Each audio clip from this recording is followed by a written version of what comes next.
একেবাৰে দুৰ্ভাগ্যজনক কথা। আজি অকল এছআৰৰ নামত বিসংগতিৰ বাবে নহয়, আমি সংবিধান ৰক্ষাৰ বাবে ইয়াত বহিছোঁ। যি গণতন্ত্ৰক এই বিজেপি চৰকাৰে, হিমন্ত বিশ্ব শৰ্মা নেতৃত্বাধীন চৰকাৰে গণতন্ত্ৰক হত্যা কৰিবলৈ উঠি পৰি লাগিছে, তাৰ বিৰুদ্ধে আমি বহিছোঁ। দেখা গৈছে অসমৰ মুখ্যমন্ত্ৰী হিমন্ত বিশ্ব শৰ্মা ডাঙৰীয়াই ইতিমধ্যে চেৰেণ্ডাৰ কৰিছে। তেওঁ ফ্ৰী এণ্ড ফেয়াৰ যদি ইলেকশ্যন হয় তেওঁ জিকিবলৈ নোৱাৰে। তেওঁ জানে তেওঁ হিন্দু মুছলমানৰ যি ৰাজনীতি সেয়ে অসমৰ ৰাইজে ইতিমধ্যে প্ৰত্যাখ্যান কৰিছে। বিকাশৰ নামততো তেওঁ ৰাজনীতি কৰিবলৈ নোৱাৰে। সেয়েহে তেওঁ ভাবিছে যে এছআৰৰ নামত তেওঁৰ বিৰোধীসকল বা যি সংখ্যালঘু জনগণৰ ভোট হাজাৰ হাজাৰ কৰ্তন কৰি আগন্তুক নিৰ্বাচনত তেওঁ পথ সুগম কৰিবলৈ। আজি আমি আমাৰ নিজৰ মাজৰ বহু কেডাৰৰ, বহু নেতৃত্বৰ ঘৰত আমি দেখা পাইছোঁ তেওঁলোকৰ পিতৃৰ নাম ডেট দেখাইছে, তেওঁ পিতৃ জীৱিত হৈ আছে। আমি দেখা পাইছোঁ তেওঁলোকৰ ঘৰত কিবা অচিনাকি মানুহৰ নাম সোমাইছে। এতিয়া আমি গম পাইছোঁ যে অসমৰ মুখ্যমন্ত্ৰী ডাঙৰীয়াই কাক অচিনাকি বুলি ক'ব বিচাৰিছে। আচলতে এই নিৰ্বাচনত আপোনাৰ আৰু মোৰ ঘৰ নাম্বাৰৰ এগেইনষ্টত কোনোবা অসমৰ বাহিৰৰ মানুহে আহি ভোট দি গুচি যাব নেকি ৰাতাৰাতিৰ ভিতৰত ট্ৰেইনত আহি আমি গমেই নাপাওঁ।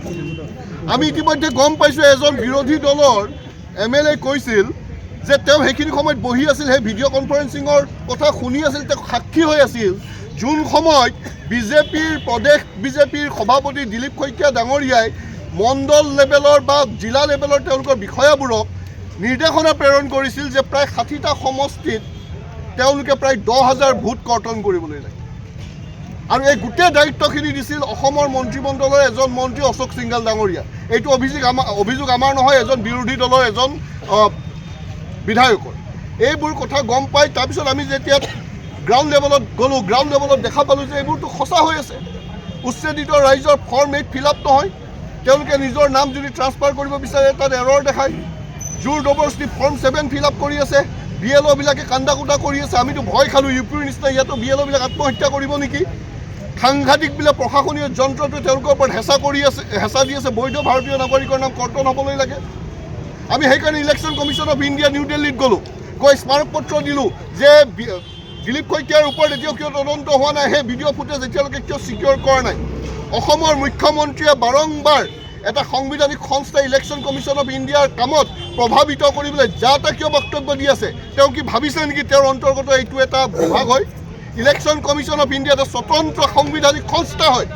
অসমৰ মুখ্যমন্ত্ৰী, বিজেপি দলৰ নেতৃত্ব, মন্ত্ৰীমণ্ডলৰ মন্ত্ৰীসকলে এই কি কাম কৰি আছে, কিন্তু এতিয়ালৈকে ইলেকশ্যন কমিশ্যন অফ ইণ্ডিয়াও নিমাত। আমি ইলেকশ্যন কমিশ্যন অফ ইণ্ডিয়াক সুধিব বিচাৰোঁ, আপোনালোকৰ যি সাংবিধানিক মৰ্যাদা, আপোনালোকৰ যি স্বায়ত্ততা, যি স্বাধীনতা, তাৰ ওপৰত গোটেই ভাৰতত কিন্তু প্ৰশ্ন ইতিমধ্যে উত্থাপন হৈছে। আমিও অসমৰ পৰা ক'বলৈ বাধ্য হৈছোঁ আজি ইলেকশ্যন কমিশ্যন অফ ইণ্ডিয়া আৰু চৰকাৰ একাকাৰ হৈছে। কাৰণ দেখা গৈছে বিভিন্ন সমষ্টি, বিশেষকৈ প্ৰায় 50-60খন সমষ্টি য'ত সংখ্যালঘু ভোটাৰ প্ৰায় 40-50 হাজাৰ মানৰ ওচৰা-ওচৰি আছে, তেওঁলোকে হয়তো কোনোবা এজন নিজৰ সম্প্ৰদায় বা নিজৰ কমিউনিটিৰ মানুহ এজন MLA কৰিবলৈ নোৱাৰিব, কিন্তু তেওঁলোকে আগন্তুক নিৰ্বাচনত এক নিৰ্ণায়ক ভূমিকা ল'ব। সেইখিনি সমষ্টিত তেওঁলোকে কি কৰিব বিচাৰিছে, প্ৰায় 10-15 হাজাৰ ভোট কৰ্তন কৰিব বিচাৰিছে বৈধ ভাৰতীয় নাগৰিকৰ নাম। এনেই পাৰ্মানেণ্টলি শিফটেড দেখাই মানুহ কিন্তু তাতে বহি আছে। ফৰ্ম 8 ছাবমিট নহয় উচ্ছেদিত ৰাইজৰ। বিবাহিত ছোৱালী ফৰ্ম 8 ফিল আপ হোৱা নাই। মনে ফৰ্ম 7 ফিল আপ কৰি আছে বিষয়, অৰ্থাৎ ডিলিশ্যন ফৰ্ম ফিল আপ কৰি আছে। জীৱিত মানুহক মৃত দেখাই আছে। যেতিয়া গম পাইছে আমি ধৰিছোঁ যে আপোনালোকে নিজাভৱিকৈ সুমত ডিলিশ্যন কৰিবলৈ নোৱাৰিব, কাৰণ as per manual, electoral manual 2023 তাত লিখা আছে যে 6 মাহৰ ভিতৰত যদি ইলেকশ্যন ডিউ থাকে তাত আপোনালোকে হিয়াৰিং দিব লাগিব। এতিয়া হিয়াৰিং দিছে, হিয়াৰিঙৰ নামত ভেকু ভাওনা। 2-3 হাজাৰ মানুহ একেলগে মাতি দিয়ে, কাগজবিলাক কোনোবাই এটাৰ ওপৰেৰে আনটোৰ ওপৰেৰে দিয়ে, তাত খোজ পেচাবৰ জেগা নাই, বাচ্চাৰ তেওঁলোকৰ গাখীৰ খোৱা জেগা নাই, বৃদ্ধবিলাক মাটিত পৰি আছে, তাত ভেকু ভাওনা। আৰু যোন বিষয়ে হিয়াৰিং লৈছে তেওঁলোকে অৱগতই নহয়, তেওঁলোক ট্ৰেইন নহয়। এই ভেকু ভাওনাবিলাক কৰি থকা ইতিমধ্যে দেখা পাইছে। কমপ্লেইনেণ্টবিলাকে বোলে কমপ্লেইন দিছে, নামবিলাক কিবা আচৰিত। আপোনালোকে চাওকচোন, ৰাজদীপ নামটো আমি শুনিছোঁ, ৰাজদীপ বেগম নাম শুনিছোঁ নেকি অসমত? তেনেধৰণৰ নামৰ কমপ্লেইন হৈ আছে। কমপ্লেইনেণ্টক যেতিয়া সোধা যায়, কিছুমান কমপ্লেইনেণ্টক বিচাৰি পোৱা গৈছে, তেওঁলোকে কৈছে আমি নাজানো, আমাক কিবা চহী লৈ ৰাখি দিছে, আমি নাজানো। তেওঁলোকে কমপ্লেইন উইথড্ৰ কৰিব বিভিন্ন জেগাত আহিছে, আপোনালোকে চাগে ভিডিঅ'বোৰ পাইছে। বাল্ক ৰিজেকশ্যন দিবলৈ নোৱাৰি। As per rules, as per manual এজন সৰ্বসাধাৰণ ৰাইজৰ মানুহে নিজৰ সমষ্টিৰ অন্তৰ্গত হ'ব লাগিব, আৰু ডেইলি এটা অবজেকশ্যন দিব পাৰিব। BLA এজনে 10টাৰ ওপৰত অবজেকশ্যন দিব নোৱাৰে। কিন্তু দেখা পাইছিলোঁ জানুৱাৰী মাহৰ প্ৰথম দ্বিতীয় সপ্তাহৰ ভিতৰত বৰক্ষেত্ৰীৰ নিচিনা সমষ্টিত প্ৰায় 17,000 অবজেকশ্যন। এই বাল্ক অবজেকশ্যনটো হ'ব নোৱাৰে, এইটো অবৈধ। সেই বাল্ক অবজেকশ্যন ইতিমধ্যে কৰ্তন কৰিব লাগে, কিন্তু আমি এইখিনিতে এপ্ৰিচিয়েট কৰিছোঁ। নগাঁৱৰ আয়ুক্তই ষ্টেণ্ড দিছে যে মই বিষয়া হয়। কালি যদি আমচুৱে ইতিমধ্যে কৈছে যে আমি ন্যায়ালয়লৈকে যাম আৰু এই বিষয়াবোৰক কাঠগড়াত দিম, আৰু এইটো সঁচা কথা, আমি চব বিষয়ে কাঠগড়াত দিম। তেওঁ প্ৰতিজন এই MLA বা যোনসকল ৰাজনৈতিক ষড়যন্ত্ৰ কৰি থকা ব্যক্তি তেওঁলোকক মাতি আনি কৈছে মই আৰু নোৱাৰিম, আৰু চব হিয়াৰিং উইথড্ৰ কৰিছে। যদিহে নগাঁৱৰ DCয়ে নিজৰ মেৰুদণ্ড পোন কৰিব পাৰিছে, অসমৰ বাকী সকল DCয়ে কিয় মেৰুদণ্ড পোন কৰি ক'ব পৰা নাই? এই অবৈধভাৱে হোৱা কমপ্লেইন, ৰাজনৈতিক ষড়যন্ত্ৰৰ বাবে হোৱা কমপ্লেইন, এই অবজেকশ্যন আমি মানি নলৈ কৰ্তন কৰা হওক। আজি এনে অসমৰ প্ৰায় বহুকেইখন সমষ্টি আছে, আপোনালোকৰ ওচৰত গোসাইগাঁৱে কওক, আপোনালোকে এই বিজনীৰ ওচৰত বিজনীৰ ধৰণে সমষ্টি আছে।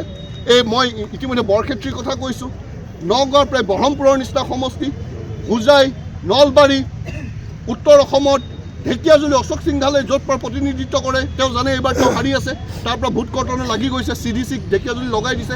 অসমৰ ভিতৰত আজি শোণিতপুৰ এখন জিলা য'ত 2 জেগাত ধৰ্ণা হৈছে, ঢেকীয়াজুলিতো হৈছে, তেজপুৰতো হৈছে। তেজপুৰৰ ওচৰতে নদুৱাৰ সমষ্টি য'ত পদ্ম হাজৰিকা প্ৰতিনিধিত্ব কৰিব ৰখি আছে, তাত এনেধৰণৰ বিসংগতিৰ কথা উমি জ্বলি আছে। লখিমপুৰত নাও বৈশ্যা সমষ্টি, লখিমপুৰ সমষ্টিত, ৰঙা নদী সমষ্টিত এনেকুৱা ব্যাপক খেলি মেলি দেখা গৈছে। সমগ্ৰ অসমত এনেধৰণৰ যি ঘটনা ঘটি আছে, ইয়াক যদি আমি প্ৰতিজন সচেতন মহলে গণতন্ত্ৰপ্ৰেমী ৰাইজে যদি নৰখাওঁ, তেতিয়াহ'লে অসম চৰকাৰ তথা BJP দলে অসমত গণতন্ত্ৰক সংবিধানক হত্যা কৰিবলৈ উঠি পৰি লাগিছে। আৰু আমি সচেতন ৰাইজে এইখিনি হ'বলৈ দিব নোৱাৰোঁ। আৰু আমচুৰ শক্তিৰ প্ৰত্যাহ্বান তেওঁলোকে কিন্তু ৰাজপথত কিন্তু তেওঁলোকে মোকাবিলা কৰিব লাগিব, ন্যায়ালয়ত তেওঁলোকে মোকাবিলা কৰিব লাগিব। যিসকল বিষয়া তেওঁলোকে ৰাজনৈতিক হেঁচাত হওক বা সাম্প্ৰদায়িক মনোভাৱেৰে এইবিলাক কাম কাজত উঠি পৰি লাগিছে, তেওঁলোকক কিন্তু কাঠগড়াত আমি থিয় কৰিম। এয়া মাথো আৰম্ভণিয়ে, কিন্তু ৰাজপথ কঁপাবলৈ আমচু সাজু হৈছে সমগ্ৰ অসমত। আমি এৰি নিদিওঁ। এইবাৰ মৌলিক অধিকাৰ আমাক খাবলৈ দিয়া নাই, উচ্ছেদ কৰিছে। জমেট' চালক কাম কৰিলেও মানুহ এজনৰ লগত লাগিছে, ধৰ্মীয় অনুষ্ঠান প্ৰতিষ্ঠানত আক্ৰমণ কৰিছে, চব সহ্য কৰি আছোঁ। কিন্তু নাগৰিকত্বৰ লগত যদি পুনৰ খেল কৰে, আমি 51-71 পৰীক্ষা সুপ্ৰিম কোৰ্টত দিছে এই সম্প্ৰদায়, NRCৰ পৰীক্ষা দিছে। এতিয়া পুনৰ SRৰ নামত যদি খেলি মেলি আৰম্ভ কৰে, কিন্তু যুদ্ধ একে ৰজাঘৰীয়া ঘৰৰলৈকে মুখৰলৈকে আমি লৈ যাম।